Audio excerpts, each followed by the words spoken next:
मैंने बहुत ही ज़्यादा एप्लीकेंट को इनवाइट किया, उसमें ये था मैं कम्युनिकेट कर रही थी, वो कम्युनिकेट कर रहे थे। That was two way process, not a one way process. उसके बाद जब एप्लीकेंट हमारे आंसर दे रहा होता है तो उस वक्त वो अपने आप को रिप्रेजेंट कर रहा होता है, उस वक्त उसको अपनी अचीवमेंट्स पे, अवार्ड्स पे फुल फोकस होना चाहिए और उसको ये कॉन्फिडेंट होना चाहिए कि यार yes I can become the teacher at Khan Bahadur Syed Ahmad Shah campus. और आपको अपने नर्व्स पे कंट्रोल करना चाहिए। तो इसलिए हमें कहना होता है कि जब भी आपका इंटरव्यू हो कहीं पे भी मीठा खाकर जाएं, या च्युइंगम होता है वो चबाते हुए जाएं बिफोर अपियरिंग इन इंटरव्यू, ताकि आप कॉन्फिडेंट हो, आप अपने आप को अच्छे तरीके से प्रेजेंट कर सको। और दूसरी बात जो मेजर होती है, जो आ रहा था आपका walking style, sitting style, dress code आपने पहना हुआ था, आपने कमाल का ड्रेस कोड देखा। उसके बाद रियाज का इट वाज सम इनफॉर्मल, और आकिब का, आप जिस भी कारपोरेशन में जहां भी अप्लाई कर रहे हैं तो आप थोड़ा गूगल पे सर्च कर लें कि उस कारपोरेशन में कौन से लोग डिमांडेड है, कौन से ड्रेस कोड है जो अप्लाइड होगा, वो मैं पहन कर जाऊँ। और कहा जाता है आप जितनी अच्छे दिखते हैं उतना ही आपका कॉन्फिडेंस इनहेंस होता है, बढ़ता है, इंक्रीज होता है। अगर आप अच्छे नहीं लगते तो आपका कॉन्फिडेंस धर्म भरम हो जाता है। टेप पे दो बेटा, टेप पे दो डाइस पे, राइट साइड और right, left right. You have received an invitation to interview for a new job. Congratulations. ये हमारे पास एक मेल आती है, ईमेल आती है, मैसेज आता है, इंफॉर्मेशन आती है जहां हमने अप्लाई किया था। उसके बाद हमें congratulation. Note the most important thing to remember about any interview, that is a two-way process. It is as much about your finding out whether you want to work for the company as them finding out whether they want you. हमें ये होता है mostly कि मैं select नहीं होंगी, आप ही में सिलेक्ट होंगी नहीं, पापा में सिलेक्ट होंगी नहीं, हमें ये फियर होता है। पर ये फियर हमें नहीं होना चाहिए, हमें कॉन्फिडेंट होना चाहिए कि ये सीट है, आई डिजर्व दैट सीट, और इसके लिए मैंने बहुत ही स्ट्रगल किया है, वर्कआउट किया है। तो कभी भी आप अपने आप को ये चीज नहीं करें कि मैं ये नहीं कर सकता या नहीं कर सकती। जितनी आपको नीड होती है जॉब की, उतने ही अगली कंपनी को नीड होती है आप लोगों की, आप यंगस्टर्स की, कि वो आपके लिए जॉब क्रिएट कर रहे होते हैं। सो नेवर थॉट कि ये मेरी लास्ट जॉब है, उसके बाद कोई अपॉर्चुनिटी आएगी, इसके बाद मैं मर जाऊंगी या मेरी नहीं होगी। तो इस किस्म के थॉट्स मिलियन टाइम्स हमारे माइंड में आते हैं। सो हमेशा कोशिश करें अपने पॉजिटिव एटीट्यूड के साथ मूव करें। और दूसरा सवाल पूछा जाता है आपका introduction, what is your introduction. जब भी आप किसी को इंट्रोडक्शन बताएं तो कोशिश किया करें शॉर्ट इंट्रोडक्शन हो, पूरी हिस्ट्री नहीं बतानी, आपको नाम, थोड़ा सा डेजिग्नेशन, कुछ तरीके से बतानी होती है। तकरीबन 2 मिनट्स ले लें, आप इंट्रोडक्शन बताएं। और जब भी आप पैनल में इंटर हो जाएं तो सबके साथ कम्युनिकेट नहीं करना, सलाम करके आप बैठ गए। जो आपके साथ, जैसे अभी सर गुल मुझसे बात कर रहे हैं तो मुझे सर गुल को देखना चाहिए, मुझे सर सजाद को नहीं देखना चाहिए, या मैं सर अनीस से शर्माऊं नहीं, सर अनीस को क्वेश्चन पूछना ले, नॉट HR, वो उनका काम है हमसे क्वेश्चन पूछना और हमारा काम है उनको आंसर करना। तो हमारा हमसे जो इंटरेक्ट कर रहा है हमको आई टू आई कांटेक्ट रखना है उनके साथ। और हमेशा आपसे ये पूछा जाएगा कि आपकी स्ट्रेंथ क्या है, तो कोशिश करें आप अपनी स्ट्रेंथ वो बताएं जो आप जब अप्लाई कर रहे थे वहाँ जॉब डिस्क्रिप्शन लिखी हुई होती है। जॉब डिस्क्रिप्शन में लिखा हुआ होता है जैसे आपके लिए सीट है टीचर की कम्युनिकेशन स्टाइल, टीचर का वे ऑफ डिलीवरेंस और टीचर का कॉन्फिडेंस, सब चीजें मॉनिटर होती हैं। उसके बाद as a good teacher select होता है। तो जॉब डिस्क्रिप्शन जो है उसमें से ही आप बताएंगे कि ये मेरी स्ट्रॉन्ग पॉइंट है। और दूसरा मोस्ट इंपॉर्टेंट क्वेश्चन जो मैंने एप्लीकेंट से पूछा वीकनेस का, कि आपकी वीकनेस क्या है। हमेशा वो वीकनेस बताएं जो नीड ना हो जॉब की। जैसे आप टीचर हैं, you are not good in technical skill but you are trying to improve that skill. ये भी बताना है कि मुझ में ये कमी है पर मैं इसको इम्प्रूव कर रही हूँ या इम्प्रूव कर रहा हूँ, या मैंने कुछ अलग से कोर्सेज किए हुए हैं जिससे मेरी ये वीकनेस जो है ओवरकम हो जाएगी। So don't get worry while telling your weakness. तो ये तब अच्छा होगा जब आपको कॉन्फिडेंस हो। कुछ पॉइंट से आपको, जैसे मैंने रियाज का बताया, रियाज की क्या गलती थी कि टाइम पे नहीं आ रहा था। तो मोस्टली कैंडिडेट ये होते हैं कि टाइम पे नहीं आते।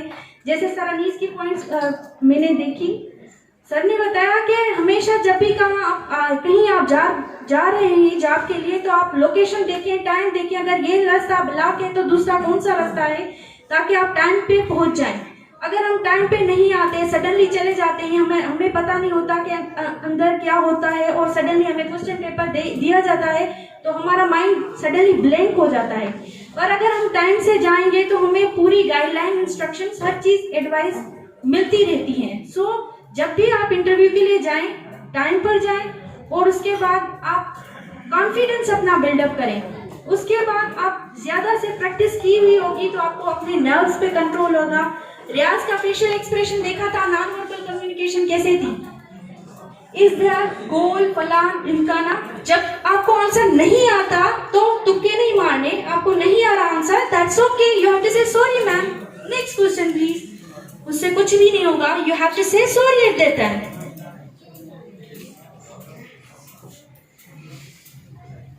आपकी लाइफ है, आपको अपने बारे में अच्छा पता होता है। अब यहाँ मैं अपनी फ्रेंड की बात बताती हूँ, शी सुमेरा।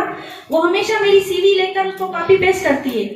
मैंने कॉन्फ्रेंसेस की है, मेरी जो कोर्सेज की हुई है उसके वो कोर्सेज कभी भी नहीं किए हुए, और वो जब भी इंटरव्यू में जाती है फिर वो बोलती है हसीना ने क्या किया था, हसीना ने क्या किया था। मेरे पास वो मेरे डॉक्यूमेंट्स हैं जो मैंने सीवी में लगाए हुए हैं।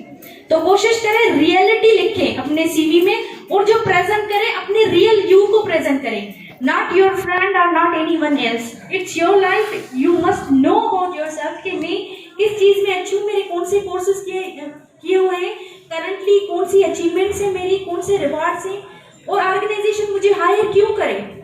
व्हाई ऑर्गेनाइजेशन हायर यू, वो तब हायर करेगी जब आपकी स्किल्स और रिक्वायर्ड स्किल्स मैच कर रही हो, तभी आपको हायर किया जाएगा। पर आपको जो रिक्वायर्ड स्किल है वो आप में वो स्किल नहीं है, वो मिसमैच होती है, वो कभी भी आपको हायर नहीं करते। मोस्टली ड्रेस कोड का इशू होता है मेल और फीमेल का।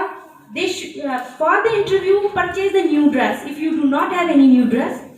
ड्रेस कोड का ख्याल रखें। फीमेल जो है हाई हील्स पहनकर आ जाती है, गिर रही होती है, एक तो उनको टेंशन होता है यार मेरा इंटरव्यू, और ऊपर से पहनती है पेंसिल हील, फिर गिर गई, कॉन्फिडेंस लो हो गया रूम में एंटर होकर। तो उस हिसाब से हमेशा गर्ल्स अपनी हील्स को संभालो।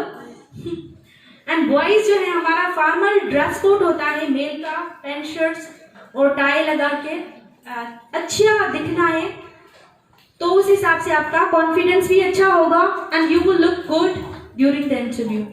बहुत ही ज्यादा बियास होते हैं, गलतियां हम कमिट कर देते हैं जब हमारा इंटरव्यू होता है। हमारी अच्छी से प्रैक्टिस की नहीं होती, टाइम अच्छे से मैनेज नहीं कर रहे होते, और अपने आप को मैनेज नहीं कर रहे होते हैं। हमारी जो नर्व्स हैं वो चल रही होती हैं कि भाई आज तो बस पता नहीं क्या होगा, मेरा अच्छा नहीं होगा, या हमें अपने सब्जेक्ट का कोई फेवरेट टॉपिक उस पर प्रैक्टिस नहीं की हुई होती है। जैसे रियाज है, उसका बिजनेस है, उसका कोई ना कोई HR से या मैनेजमेंट से एक अच्छा सा टॉपिक से प्रैक्टिस होनी चाहिए कि कभी जॉब के लिए वो काम आ सकता है। इंग्लिश वाले हैं वो अपने किसी भी टॉपिक पे अच्छे से प्रैक्टिस करें। मैथ वाले होते हैं, और दूसरी होती है जब हमने KBSS के लिए टीचिंग फैकल्टी को हायर करना था, विजिटिंग लेक्चरर को, तो हम उनको टाइम लिमिट देते हैं। मैंने यहाँ टाइम लिमिट दी थी कमाल को, he was right going in right direction, पर उसने टाइम का ख्याल नहीं किया। मैडम ने कहा है 2 मिनट, पर इन्होंने 3 से 4 मिनट ले लिए। जब भी आप इंटरव्यू में जा रहे हो, टाइम की लिमिट है, तो कोशिश करें कंक्लूजन बताएं, मोस्ट इंपॉर्टेंटली कंक्लूजन बताएं और मेन पॉइंट्स बताएं जो हाईलाइट करें कि भाई आप में कुछ ना कुछ जरूर है, you have the knowledge about your subject. ये फाइनली था, before you leave, thank the interview panel for the chance to attend the interview and say that it was nice to meet them. Smile again, eye contact and shake hands if appropriate. Always leave a good final impression. हम जब interview के लिए जाते हैं हमें smile तो आती ही नहीं है, कभी भी नहीं आती, परेशान हो जाते हैं। स्माइल करके एंटर होना है, स्माइल करके ही आपको फाइनलाइज होना है। भले आपका अच्छे से अच्छा या बुरे सा बुरा हो, पर आपको ये चीजें बेसिकली आनी चाहिए कि आपसे पता चले कि आप वेल ट्रेंड हो। आपका फर्स्ट इंप्रेशन, लास्ट इंप्रेशन मैंने बताया, सिटिंग का, बिहेविंग का, और दूसरी जो है कम्युनिकेशन एरर मैंने ऑब्जर्व की है। जब स्पीकर बात कर रहे हैं, यानी जज आपसे पूछ रहे हैं क्वेश्चन, और इंटरव्यू आप एप्लीकेंट दे रहे हैं तो आप उसकी सुनते ही नहीं, आधे में बात काट के शुरू हो जाते हैं। तो ये भी बहुत ही बड़ी मिस्टेक जो आजकल देखी गई है ड्यूरिंग द इंटरव्यू। हमेशा प्रॉपर इंट्रोडक्शन में आपका डेजिग्नेशन और नेम जो है वो इनफ है इंट्रोडक्शन में।